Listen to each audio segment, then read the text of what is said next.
सियासी शतरंज के बड़े खिलाड़ी शरद पवार अपने ही भतीजे के हाथों मात खा गए और उनकी पार्टी एनसीपी का भी वही हाल हुआ जो उद्धव ठाकरे का हुआ। हालांकि शरद पवार ने अपने हिसाब से अजीत पवार के पर कतर डाले थे, लेकिन इस बात का अंदाजा उन्हें भी नहीं था कि पलटकर अजीत पवार उनकी ही पार्टी को तोड़ देंगे। और फडणवीस के साथ शपथ लेने की जिस कहानी को तब शरद पवार ने खत्म कराया था, वही कहानी एक बार फिर से दोहराई गई। इस बार अजीत पवार ने पहले वाली गलती नहीं की, इसलिए अजीत पवार ने सबसे पहले अपने आवास पर विधायकों के साथ बैठक की और करीब 29 विधायकों को लेकर सीधा राजभवन पहुंच गए। अजीत पवार शिंदे सरकार में शामिल हो गए।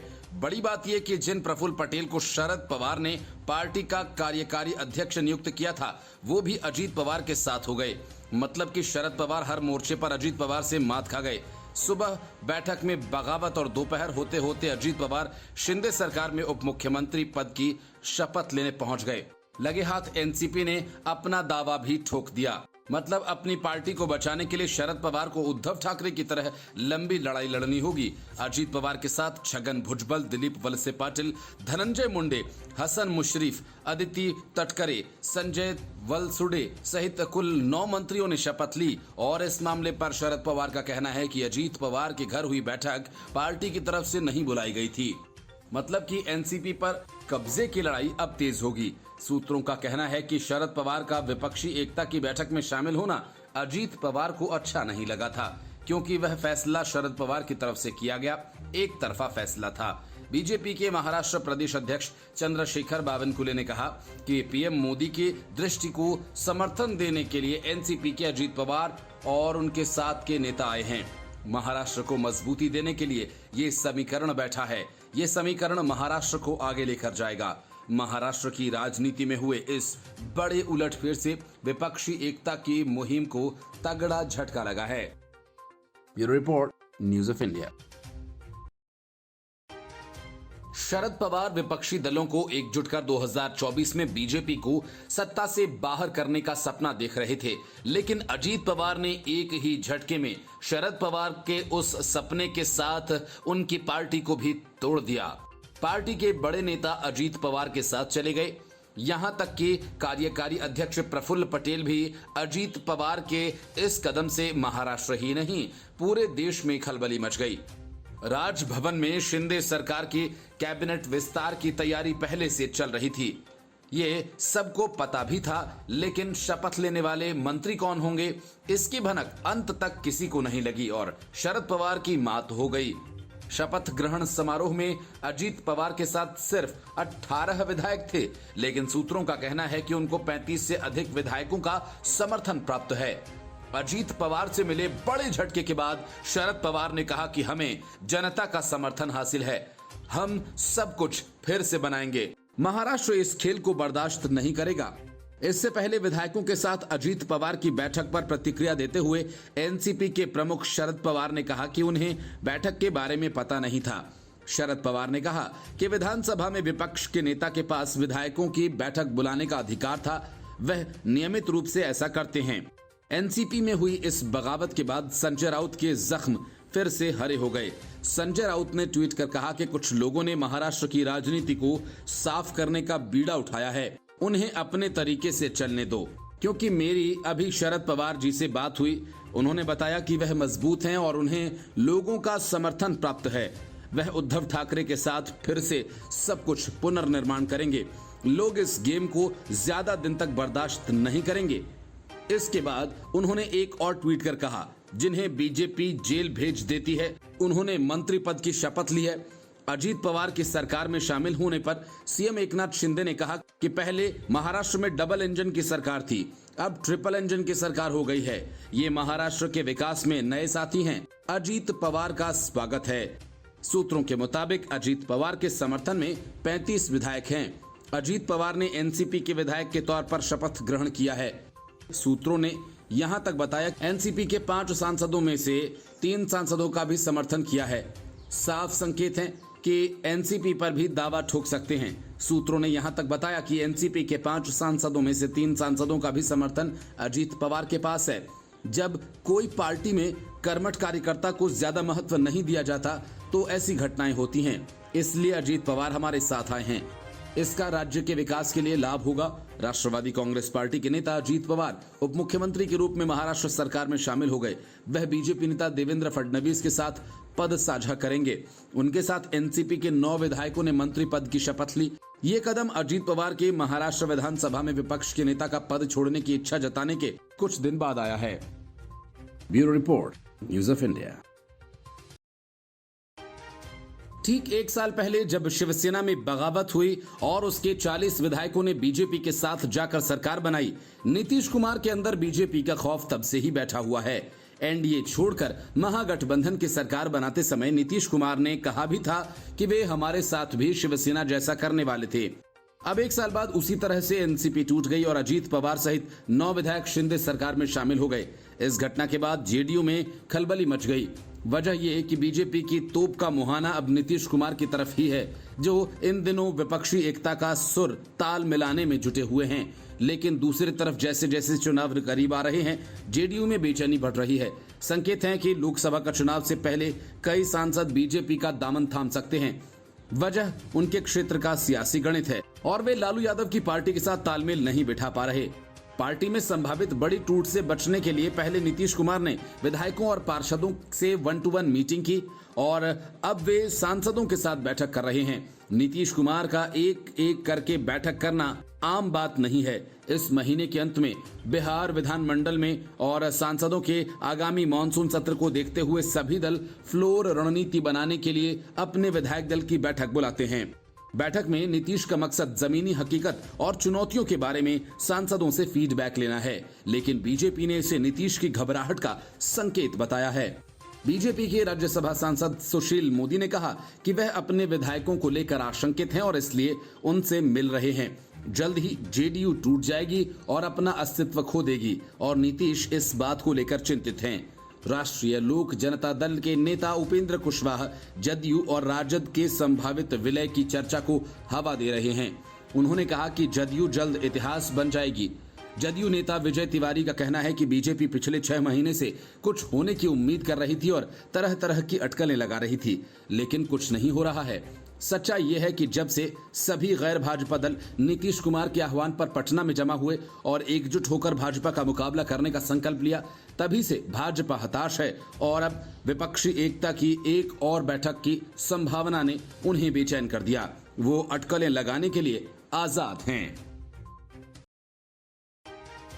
मनी लॉन्ड्रिंग के आरोप में दिल्ली की मंडोली जेल में बंद सुकेश चंद्रशेखर ने अरविंद केजरीवाल के खिलाफ एक और पत्र लिखा। सुकेश चंद्रशेखर ने अपने पत्र में केजरीवाल को खूब खरी खोटी सुनाई। सुकेश ने आरोप लगाया कि मुख्यमंत्री दिल्ली में कानून व्यवस्था को लेकर सवाल उठाते हैं, वे घपलेबाज हैं, अपने सहयोगियों के जरिए जेल में उसे और उसके परिवार को धमका रहे हैं। परिवार को धमकी दी जा रही है कि यदि सुकेश ने अरविंद केजरीवाल, मनीष सिसोदिया और सत्येंद्र जैन के खिलाफ बोलना बंद नहीं किया तो उसे गंभीर परिणाम भुगतने होंगे। उसकी मां को धमकी भरे कॉल्स आए हैं कि सुकेश चंद्रशेखर ने केजरीवाल और उनके साथियों के खिलाफ दिए अपने बयान वापस नहीं लिए तो उसे जेल में खाने में जहर देकर मार दिया जाएगा। सुकेश ने पत्र में कहा कि उसे पता चला है कि केजरीवाल ने अपने साथी मनोज जैन से दुबई में स्थित लग्जरी अपार्टमेंट्स बेचने के लिए कहा है। सुकेश ने आरोप लगाया कि केजरीवाल ने साल 2020 में ये अपार्टमेंट्स हैदराबाद के फार्मा कॉन्ट्रैक्टर से मिले कमीशन के पैसे से खरीदे थे। ये अपार्टमेंट्स केजरीवाल ने सुकेश के माध्यम से 65 मिलियन दिरहम में खरीदे थे। उसने पत्र से पूछा कि केजरीवाल को अपार्टमेंट बेचने की इतनी क्या जल्दी है कि उसे आधी कीमत में बेचने के लिए तैयार है। सुकेश ने पत्र में लिखा है कि 1 सप्ताह में यदि केजरीवाल ने सच नहीं बताया तो वह अपने और सत्येंद्र जैन के बीच हुए 3 पेजेस के व्हाट्सएप चैट को वायरल कर देगा, जिसमें जैन केजरीवाल के लिए ये अपार्टमेंट खरीदने की बात कर रहे हैं। सुकेश ने कहा कि वह पूरी चैट आईडी को सौंप देगा, जिससे अरविंद केजरीवाल को भी जेल जाना पड़ सकता है।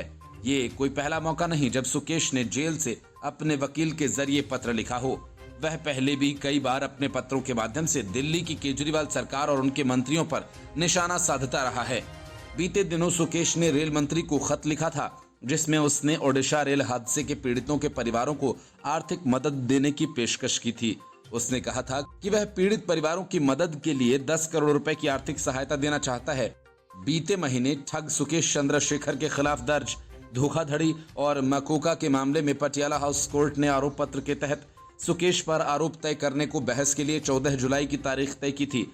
विशेष न्यायाधीश शैलेंद्र मलिक की कोर्ट में अगली सुनवाई के दौरान दोनों पक्षों के बीच आरोप तय करने को लेकर बहस होगी। बहस पूरी होने के बाद कोर्ट की तरफ से आरोप तय किए जाएंगे। साथ ही अगली सुनवाई पर सुकेश को व्यक्तिगत रूप से कोर्ट में पेश किया जा सकता है। सुकेश ने जुलाई 2021 में एक महिला जपना सिंह को लैंडलाइन नंबर से कॉल किया था और खुद को विधि सचिव बताया था।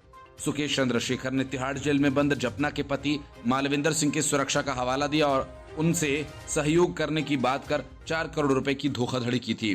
सुकेश ने इस तरह से कई लोगों को ठगी का शिकार बनाया और मामले में सुकेश चंद्रशेखर, उसकी पत्नी सहित अन्य आरोपियों के खिलाफ केस दर्ज किया गया था। Bureau report, news of India. Sharad Pawar भी उद्धव ठाकरे की तरह पैदल हो गए। पार्टी के 40 विधायक अजीत पवार के साथ फुर हो गए। लगातार अजीत पवार ने एनसीपी के निशान पर ही चुनाव लड़ने का भी ऐलान कर दिया। महाराष्ट्र के सियासी संकट से विपक्षी एकता की गाड़ी बेपटरी हो गई। इसके पहले की एकता एक्सप्रेस दौड़ती महाराष्ट्र में बीजेपी ने अपनी बड़ी जीत पक्की कर ली। शरद पवार अपना घर छोड़कर दूसरों का चमन खिलाने की कोशिश कर रहे थे। पटना में बैठे नीतीश कुमार भी यही कर रहे हैं। इसलिए महाराष्ट्र का झटका सबसे ज्यादा नीतीश कुमार को ही लगा है। 23 जून को पटना बैठक में शामिल होकर पवार महाराष्ट्र लौटे। एक हफ्ता पूरा हुआ था कि उन्हें अपने राजनीतिक जीवन का सबसे बड़ा झटका लगा। भतीजे और करीबी अजीत पवार और करीबी नेता छगन भुजबल के अलावा कई विधायकों ने शिंदे सरकार का समर्थन दे दिया। यही नहीं, 9 नेताओं को मंत्री भी बना दिया गया। अजीत पवार को देवेंद्र फडणवीस की बगल वाली कुर्सी यानी डेप्यूटी सीएम का पद मिल गया। नीतीश कुमार ने एनडीए से अलग होते ही पीएम मोदी के खिलाफ मुहिम छेड़ दी। विपक्षी एकता को लेकर नीतीश देश भर में घूमे, कई नेताओं से मुलाकात की, आखिर में असंभव को संभव भी कर दिखाया। ममता, शरद, राहुल गांधी समेत कई नेताओं को एक छत के नीचे ले आए। सबने कसम खाई कि इस बार बीजेपी की केंद्रीय सत्ता को हिलाकर छोड़ेंगे। लेकिन उन्हें क्या पता था कि बीजेपी की तरफ से भी बड़ी तैयारी है। बीजेपी ने नीतीश की विपक्षी एकता पर भूचाल ला दिया।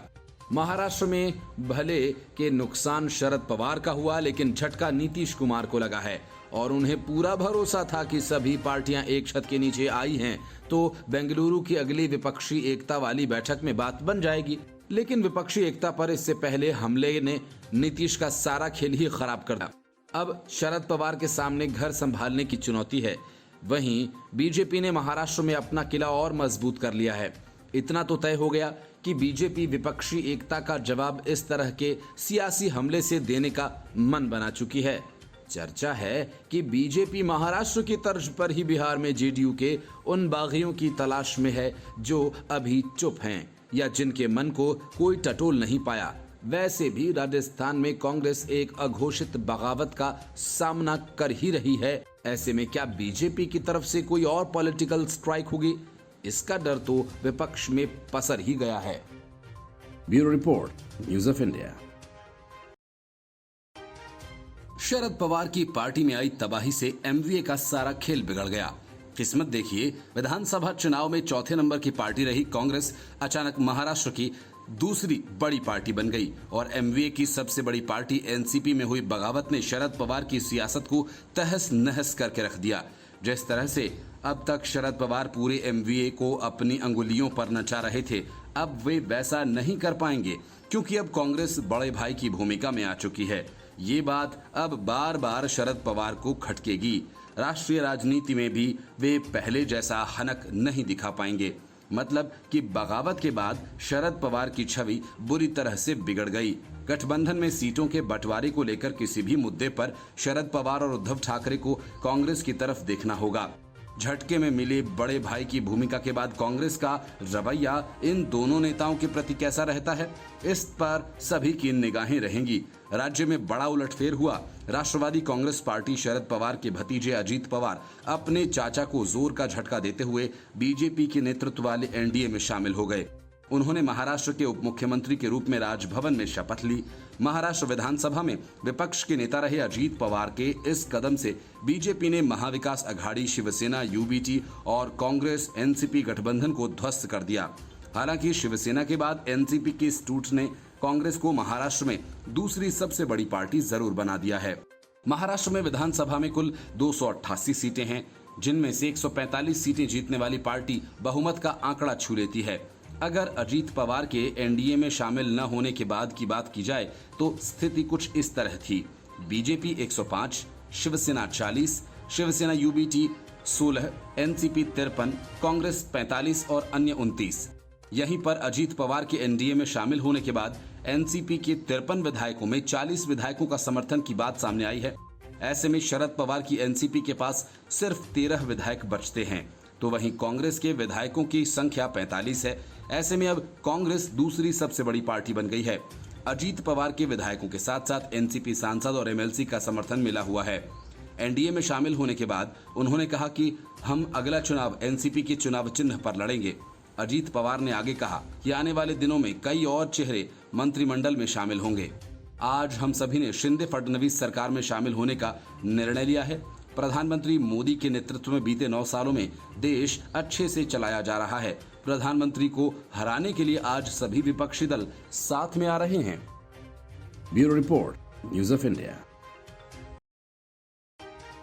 पीएम मोदी के समान नागरिक संहिता का दांव चलने पर कांग्रेस का सारा गणित बिगड़ गया। अरविंद केजरीवाल और उद्धव ठाकरे के बाद अब मायावती ने भी समर्थन देने का ऐलान कर दिया। नीतीश कुमार भी यूसीसी को लागू करे जाने के खिलाफ नहीं है। अब इस सब से कांग्रेस के अंदर खलबली मची हुई है। यही वजह है कि यूसीसी को लेकर कांग्रेस ने बड़ी बैठक की, लेकिन बैठक के बाद भी कांग्रेस किसी नतीजे पर नहीं पहुंच पाई। वजह यह कि कांग्रेस के अंदर कई नेता इसके पक्ष में हैं। हिमाचल प्रदेश के मंत्री विक्रमादित्य सिंह ने तो इसका खुलकर समर्थन भी कर दिया। आर्टिकल 370 को हटाए जाने के वक्त कांग्रेस ने जो गलती की थी, वैसी गलती वो फिर से दोहराना नहीं चाहती। इसलिए बैठक के बाद पार्टी महासचिव जयराम रमेश मीडिया ने कहा कि यूसीसी पर कोई नई स्थिति नहीं बनी है। रमेश ने बताया कि हमने जो 15 दिन पहले बयान दिया था उस पर ही कायम है। कांग्रेस संसदीय रणनीति समूह की बैठक में कांग्रेस अध्यक्ष मल्लिकार्जुन खड़गे, सोनिया गांधी समेत तमाम बड़े नेता मीटिंग के लिए इकट्ठा हुए थे। कांग्रेस महासचिव जयराम रमेश ने कांग्रेस की बैठक और यूसीसी पर कहा कि हमने जो 15 दिन पहले बयान दिया था, आज हम उसी पर कायम हैं। यूसीसी पर पार्टी की तरफ से कोई नई स्थिति नहीं बनी है। कांग्रेस सांसद दीपेंद्र हुड्डा ने कहा कि आज की बैठक में इस संसद के सत्र में क्या क्या मुद्दे उठाए जाएंगे, जैसे मणिपुर हिंसा, महंगाई, अदानी समूह, राष्ट्रपति के सम्मान में कमी, रेसलर प्रोटेस्ट सहित अन्य मुद्दे संसद में कांग्रेस पार्टी उठाएगी और इस पर चर्चा हुई है। बता दें कि यूसीसी का कांग्रेस ने अब तक खुलकर विरोध नहीं किया है। Bureau report, news of India. Sharad Pawar की पार्टी एनसीपी का संकट अब गहराता दिख रहा है। वजह अजीत पवार हैं।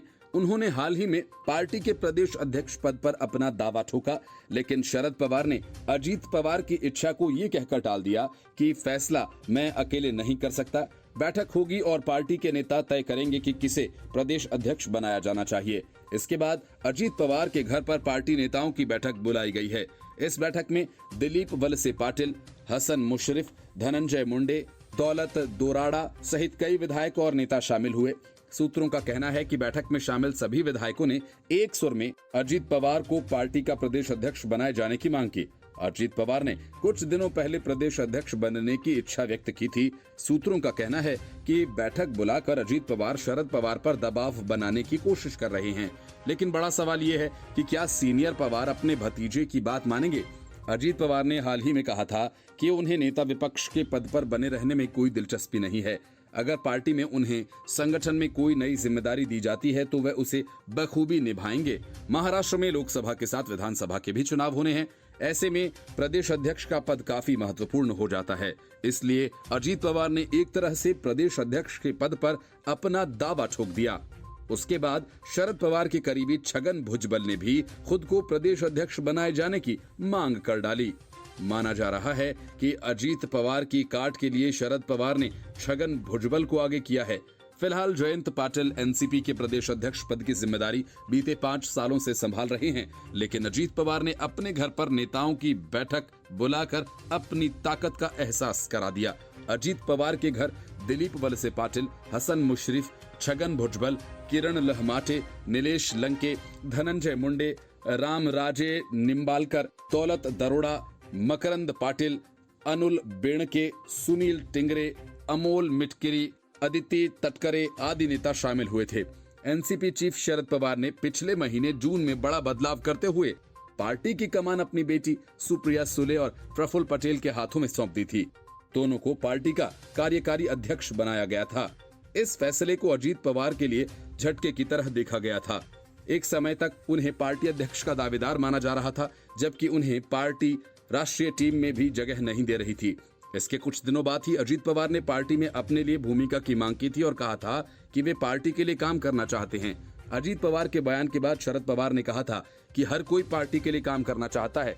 अजीत पवार ने अपनी भावना व्यक्त की, लेकिन पार्टी में कोई एक व्यक्ति किसी भूमिका को लेकर फैसला नहीं कर सकता। अजीत पवार समेत पार्टी के नेता मिलकर इसका फैसला लेंगे। Bureau report, news of India. Saurav Ganguly के बीजेपी में शामिल होने की खबरें कई बार आ चुकी हैं।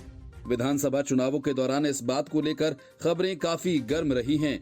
सौरव गांगुली को बीजेपी में बंगाल में सीएम फेस बनाया जा सकता है, लेकिन ऐसा हुआ नहीं।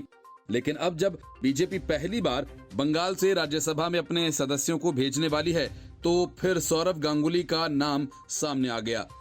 असल में बंगाल से जो लिस्ट बीजेपी के शुवेंदु अधिकारी ने भेजी है, उसमें सौरव गांगुली का मिथुन चक्रवर्ती का नाम है। संभवतः कि बीजेपी इन दोनों में से किसी एक का नाम चुन सकती है। पश्चिम बंगाल में राज्यसभा की एकमात्र सीट के लिए बीजेपी विचार कर रही है। बीजेपी राज्यसभा चुनावों के लिए पूरी तरह से तैयार है। पार्टी की ओर से संभावित उम्मीदवारों में ज्यादा उम्मीद सौरव गांगुली और मिथुन चक्रवर्ती को लेकर लग रही है। लेकिन दिलचस्प बात यह है कि बंगाल में सिर्फ शुवेंदु अधिकारी ने ही लिस्ट नहीं भेजी, बीजेपी के प्रदेश अध्यक्ष सुकांत मजुमदार ने भी एक लिस्ट भेजी है। मतलब ये कि बंगाल बीजेपी पार्टी आलाकमान को बंगाल की एक सीट के लिए 2 अलग अलग सूचियां दिल्ली भेजी गई हैं। बंगाल में बीजेपी की ओर से राज्यसभा कैंडिडेट के नाम पर 2 लिस्ट भेज जाने से दिलचस्पी और भी बढ़ गई है। दरअसल पहली लिस्ट बीजेपी के दिग्गज नेता शुवेंदु अधिकारी की ओर से, तो वहीं दूसरी लिस्ट बंगाल बीजेपी अध्यक्ष सुकांत मजुमदार की ओर से भेजी गई है। हालांकि देखना यह दिलचस्प होगा कि पार्टी आलाकमान दोनों भेजी गई लिस्ट में से किस पर मुहर लगाता है। शुवेंदु अधिकारी ने जो लिस्ट दिल्ली बीजेपी आलाकमान को भेजी है, उसमें सौरव गांगुली, राज्यसभा के पूर्व सदस्य मिथुन चक्रवर्ती के साथ ही बीजेपी राष्ट्रीय कार्यकारी समिति के सदस्य अनिर्बान गांगुली और greater Cooch Behar peoples association के अध्यक्ष अनंत महाराज का नाम भी शामिल है। शुवेंदु अधिकारी के अलावा बीजेपी अध्यक्ष सुकांत मजुमदार ने भी दिल्ली आलाकमान को सूची भेजी है। इसमें पूर्व राज्यसभा सदस्य रूपा गांगुली और स्वपन दास गुप्ता, बंगाल बीजेपी के प्रवक्ता समिक भट्टाचार्य के साथ ही पूर्व रेल मंत्री दिनेश त्रिवेदी और अनंत महाराज का नाम शामिल है। Bureau report, news of India.